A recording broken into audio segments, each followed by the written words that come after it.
and keep your wits about you, right? Do not ignore red flags. Do not make excuses for things like, well, she's not holding my hand. It's just a cultural difference. It's just a cultural thing. Yeah.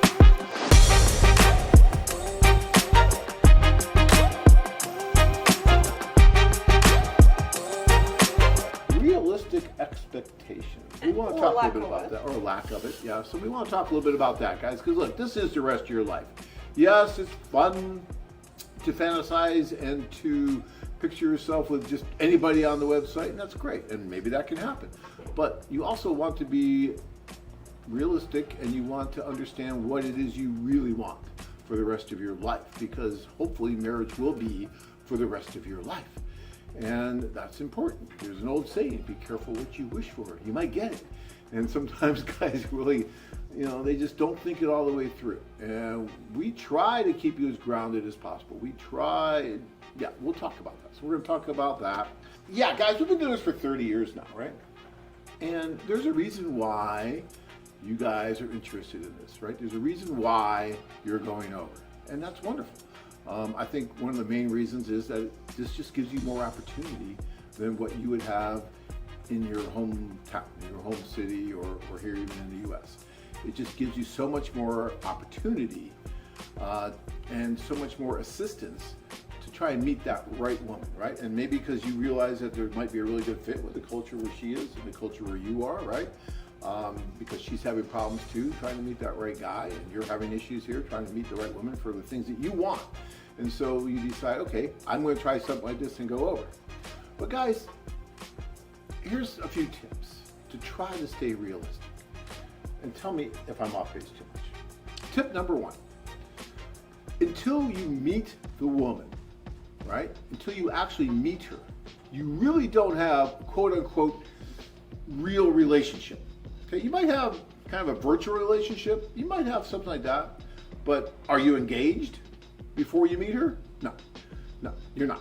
You should not really be purchasing an engagement ring and doing those kind of things until you actually meet. When guys call me up now and they say, John, I'm so happy I'm engaged, my first question to them now is, have you met her yet? Because if they tell me no... That sounds like a logical question, and you should not be asking. You shouldn't have to ask that. And they used to not ask that until more and more guys are saying that without first meeting.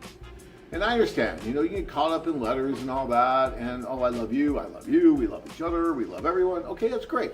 But until you really meet, you really don't know what's really going on, because you just haven't had the opportunity for all the senses to be there, right?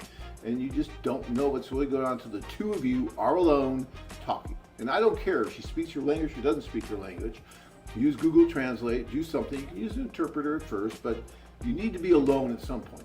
And you need to be able to talk and really see what's going on with that body language.